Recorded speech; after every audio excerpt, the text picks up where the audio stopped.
তোমরা 30 বছরের নিচে যাদের বয়স, 30-এর নিচে তোমরা হাত তোলো তো। 30 বছরের নিচে যাদের বয়স হাত উঠা। দেখেন দেখেন কি করি,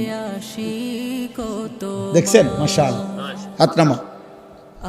এখন আমার প্রশ্ন হলো, এই যে 30 বছরের নিচে কিশোর যুবক, তোমরা বলো ভাই ইনসাফ করে, এখানে যারা আমরা জমা হইলাম তারা সারা বাংলাদেশের কথা বলে না? এরা উত্তরবঙ্গের, এরা পার্বত্য চট্টগ্রামের, এরা খুলনা বরিশালের, এখানকার সর্বোচ্চ 20 কিলোমিটার ধরলাম, 30 কিলোমিটার ধরি, 30 কিলোমিটার জায়গার আশেপাশের সন্তান তোমরা, এই না? আমার কথা হলো, তুমি একটা ছেলে ভাবো যে 30 কিলোমিটার দূরত্বের এতটুকু জায়গার মধ্যে যদি এতগুলো ছেলের মধ্যে নামাজের চিহ্ন, ঈমান আমলের চিহ্ন কোথায়?